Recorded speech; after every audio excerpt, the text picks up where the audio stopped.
You're being manipulated right at this moment and you don't even realize it. And the worst part, you're still blaming yourself for it. Carl Jung, one of the greatest psychiatrists in history, identified behavioral patterns that destroy entire lives. And today, you're going to discover the 5 signs that Jung said you should never ignore. If someone treats you in any of these ways, stop everything you're doing and cut contact immediately. It's not dramatic, it's psychological survival. And if you're thinking, oh, but it's my family, it's my partner, it's my longtime friend, Jung has an answer that will shock you. Hit the like button now if you already suspect you have someone like this in your life. Let's find out together. Carl Gustav Jung wasn't just a psychiatrist, he was a pioneer of the human mind. And one of his most disturbing discoveries was about how certain people function as psychic vampires. Jung realized that there are individuals who, unconsciously, or sometimes consciously, drain the vital energy from others. They do this through specific behavioral patterns that he catalogued over decades of studying the human psyche. The thing is, Jung discovered that we have a natural tendency to normalize these behaviors, especially when they come from people close to us. It's as if our brain created an emotional blindness to protect us from the pain of accepting that someone we love is destroying us. But Jung was categorical. There are limits that, when crossed, require immediate action. There's no middle ground. There's no one more chance. It's cut contact or pay a price you can't even imagine. Subscribe to the channel and hit the bell, because this knowledge can literally save your mental sanity. The first sign that Jung said you should never ignore is constant projection. You know that person who always finds a way to make you feel guilty for the bad things that happen to them. This isn't coincidence. It's a psychological mechanism that Jung called shadow projection. This person projects everything bad that exists within them directly onto you. If they're unhappy, it's because you don't support them enough. If they failed at something, it's because you didn't believe in them. If they're angry, it's because you did something wrong. Jung discovered that people like this create an alternative reality, where they always the victim and you always responsible for their problems. And the most dangerous part, they do this so subtly, so constantly, that you start to believe it. You start to question yourself, to wonder if you really aren't being too selfish, if you aren't being too insensitive. And then you enter a vicious cycle where you spend more time trying to prove you're not a bad person than living your own life. If you have someone in your life who constantly makes you feel like you're the problem, Jung would say, this person is projecting their shadow onto you. And this is toxic at a level that can destroy your self-esteem forever. The second sign is even more sinister: manipulation through emotional guilt. Jung studied cases where people used their suffering as a psychological weapon. They don't communicate needs in healthy ways. They create dramas, emotional crises, situations where you feel obligated to solve their problems. You already know the pattern. They threaten to hurt themselves if you undo what they want. They cry dramatically when you set boundaries. They make you feel like a monster for wanting a little space or for disagreeing with them. Jung called this unconscious emotional blackmail. The person might not even realize they're doing it, but the result is always the same. You live walking on eggshells, always worried about their emotional state, always sacrificing your well-being to keep the peace. And the most insidious part is that this person manages to make you believe you're responsible for their happiness, that if you really cared, you'd do anything to not see them suffer. Jung discovered something scary. People who manipulate through guilt create a sick emotional dependency. You become a hostage to their feelings, and this destroys your ability to make decisions based on what's good for you. You stop asking yourself what you want, what you need, what would make you happy, and start living according to this person's moods and needs. The third sign that Jung identified is what we now call gaslighting, but he called it reality distortion. This person has a supernatural ability to make you question your own perception of reality. They deny things they clearly said or did. They reinterpret events so they always come out innocent. They make you feel like you're crazy for remembering things differently. Jung realized this isn't just common lying. It's a form of psychological control, where the person constantly rewrites history to maintain a perfect image of themselves and make you doubt your own sanity. The most dangerous thing about this is that, over time, you stop trusting your own perception. You start thinking you really are exaggerating, that you're too sensitive, that you're misinterpreting situations. You begin accepting versions of facts that don't make sense to you, but that they present with such conviction that you end up doubting yourself. Jung said that when a person manages to make you doubt your own reality, they've gained total control over you. And this is one of the most destructive forms of psychological abuse that exists, because when you no longer trust your own perception, you become completely dependent on their interpretation of everything that happens in your life. Comment below, have you been through this? You don't need to give details, just say yes or no. Let's see how many of you have suffered gaslighting. The fourth sign is sick and constant competition. Jung observed that certain people can't genuinely be happy about your achievements. They always find a way to minimize your victories, to create a competition where they need to win, or to turn your moment of happiness into something about them. You achieved something important. They immediately tell a story where they achieved something bigger. You're happy in a relationship. They talk about how their relationship is more intense. You're doing well professionally. They mention how stressed they are with their incredible job. Jung discovered this comes from deep envy and an inability to form genuine connections. This person sees you not as a human being with a right to happiness, but as a constant threat to their ego. And what's most cruel, they do this precisely in the moments when you most need support and celebration. When you achieve something difficult, when you're proud of an accomplishment, when you want to share your joy, that's exactly when they appear to diminish your moment. And here's what Jung considered most dangerous. This constant competition makes you unconsciously start to minimize your own achievements. You stop sharing good things that happen in your life because you already anticipate their reaction. You start feeling guilty for being well when they're not, and gradually, you lose the ability to feel pride in your own victories. The fifth and final sign is perhaps the most important, the complete absence of genuine empathy. Jung made a crucial distinction between people who have difficulty with empathy and people who simply do and have empathy. And this second category is dangerous at a level few can comprehend. This person might even show concern when you're down, but observe carefully. Their concern is always about how your problem affects them. They can't genuinely put themselves in your place. They can't feel your pain without immediately thinking about how it hurts them. Jung realized that people without genuine empathy see other human beings as objects. You're useful as long as you serve their purposes. The moment you stop being useful, or worse, the moment you really need them, they simply disappear. And the scariest part, this person might even cry when you're suffering, might even say the right words, but if you pay attention, you'll notice they're more worried about how your pain makes them feel than about you per se. And here's what scared Jung the most.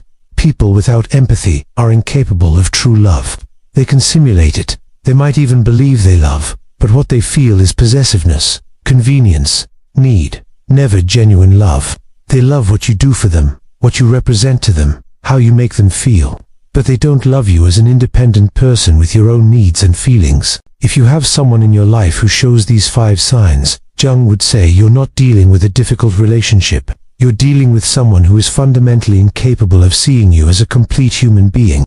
But here's the part that's going to shock you. Jung discovered why it's so hard to cut ties with people like this. And the answer has to do with something happening in your brain that you don't even imagine.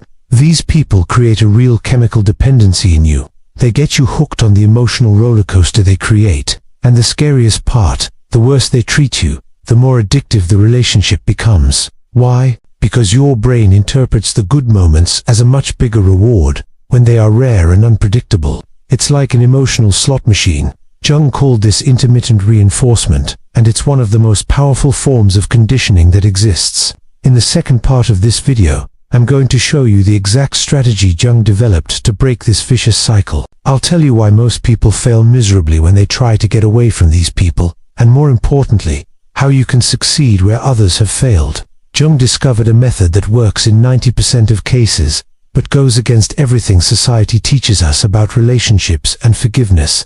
Leave a like if you want to find out how to truly break free from this emotional prison. And subscribe to the channel because what's coming next can literally save your mental life. Part 2 starts now. If you've made it this far, it's probably because you've recognized at least one of these signs in someone in your life. And now for the million-dollar question. How did Jung suggest we deal with it? His answer goes against everything society teaches us about relationships, forgiveness, and giving someone another chance. Jung discovered something that modern neuroscience only proved decades later. Our brain is literally programmed to maintain bonds, even when those bonds are destructive. It's a primitive survival mechanism that worked great when we lived in small tribes, but today it can completely destroy us. When you're in a toxic relationship, your brain enters a state Jung called traumatic bonding. This means you develop a real chemical dependency on the emotional roller coaster that this person creates in your life. And here's the most disturbing part. It's literal. Your brain releases dopamine during the good moments with this person in a much more intense way than in healthy relationships. Why? Because scarcity creates addiction. When good moments are rare, unpredictable, and come after a lot of suffering, they become more addictive than any drug. Jung realized that this explains why intelligent, strong, independent people, who would give sensible advice to any friend in the same situation, can stay for years, sometimes decades, in relationships that any outside observer would see as clearly toxic. You're not being weak. You're not being an idiot. You're not being a masochist. You are fighting against your own brain's chemistry, against millions of years of evolution that tell you that any bond is better than no bond. Jung's strategy was radical and goes against everything you've probably heard about relationships. Cut clean, zero contact, no prolonged explanations, no attempts to fix the person, no conversations for closure. No, let's try to be friends. Jung believed that people with these behavioral patterns are fundamentally resistant to genuine change, not because they are inherently bad, but because these behaviors serve deep psychological needs they don't even recognize they have. These patterns usually develop in childhood as survival mechanisms, and in adulthood, they are so ingrained in the personality that it would take years of intensive therapy to change them. And here's the crucial point. The person needs to want to change. They need to recognize they have a problem.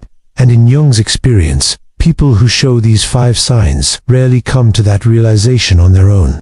He would say, you can't save someone who doesn't want to be saved. And more importantly, it's not your responsibility to destroy yourself. Trying Jung's strategy had 3 steps that sounded simple on paper, but are brutally difficult to execute in practice. First step, total recognition. You need to accept, at the deepest level possible, that this person will not change, no matter what you do. It doesn't matter how much you sacrifice, how understanding you are, how much you try to be the perfect person for them. Their behavioral patterns have nothing to do with you. They existed before you came into their life and will continue to exist after you leave. Second step, immediate cut. Eliminate all possible contact. Block them on all social media. Delete their phone number. Avoid places where you know you'll see them. No, let's be friends. No, I'll give you one more chance if you change. No, I'll keep in touch because of the kids, the business, the family. Jung was categorical. Any loophole you leave will be exploited. Third step, identity reconstruction. Use the space and energy that were once consumed by this toxic relationship to rediscover who you are when you not constantly managing someone else's feelings, when you're not walking on eggshells, when you're not justifying yourself for things you didn't even do. Jung was categorical about one thing. With people who show these 5 signs, communication doesn't work, and trying to solve things by talking is like trying to put out a fire with gasoline. Why? Because these people are masters at using your attempts at communication as another opportunity to manipulate you.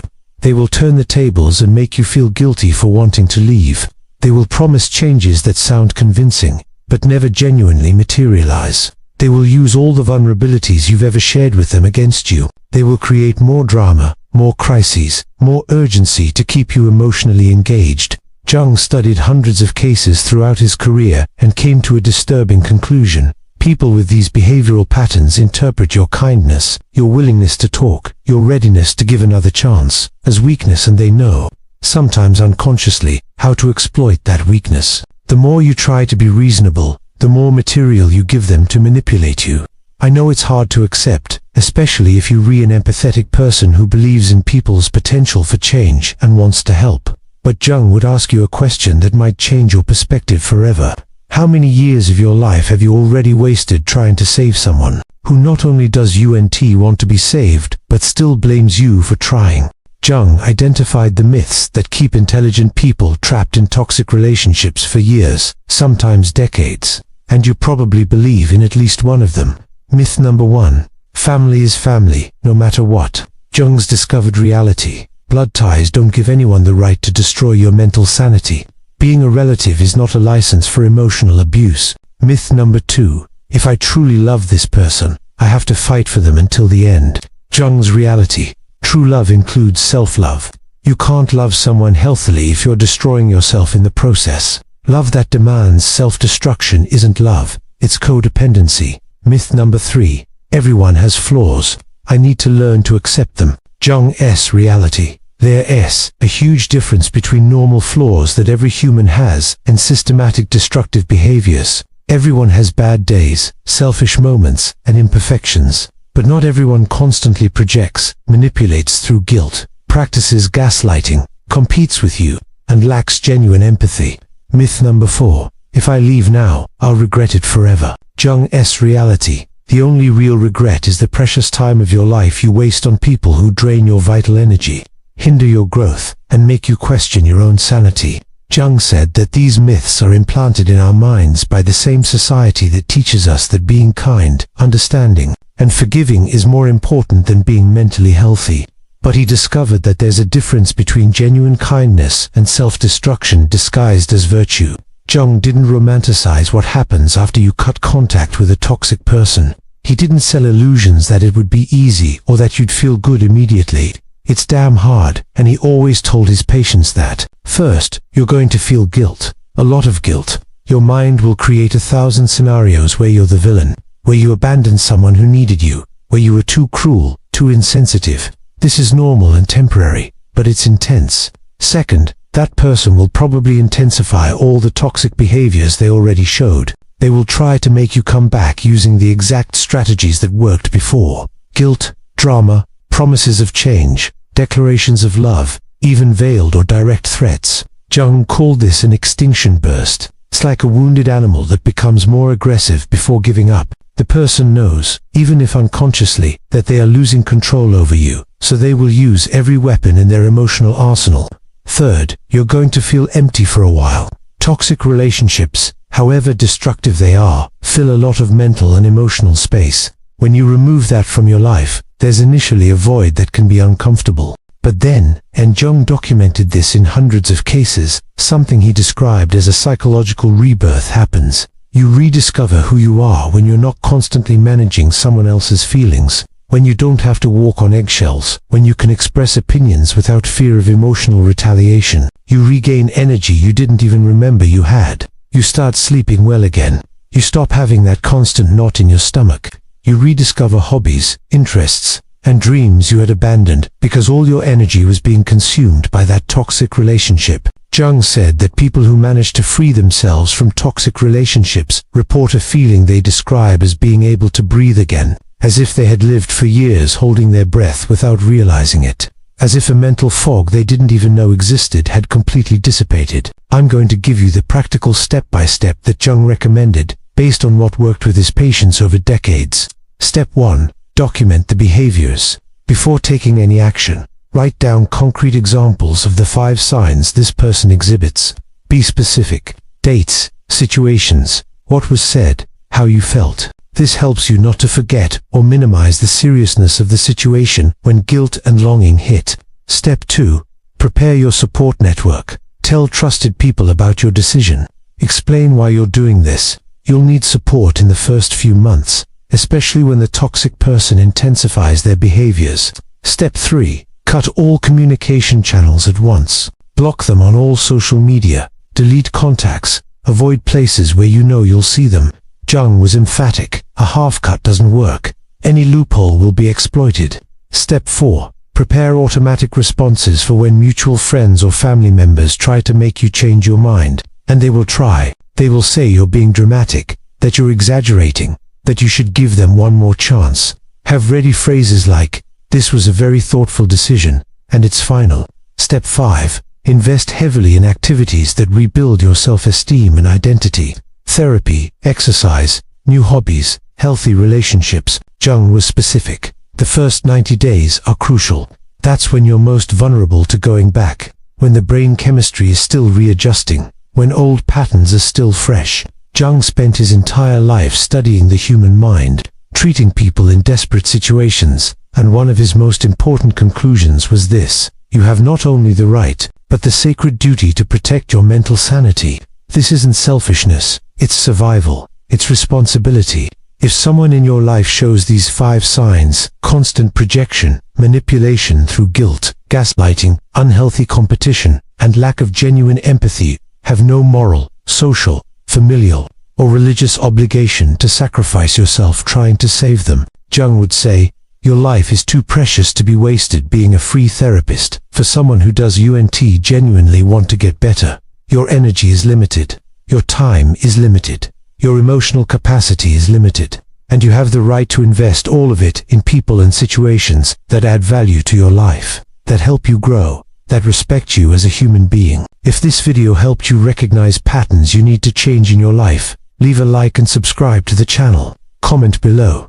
Jung was right if you're ready to make the difficult decisions your mental sanity has been asking for so long. And if you know someone going through this, someone you suspect needs to hear these words, share this video. Sometimes, we're the only person who can throw a rope to someone who is drowning in a toxic relationship without even realizing it. Jung always said that knowledge without action is useless. Now that you know, now that you've recognized the signs, the question is, what are you going to do with this information? Always remember, cutting ties isn't giving up on someone. It's choosing not to give up on yourself. It's choosing your mental health. It's choosing your peace. It's choosing your life. See you in the next video.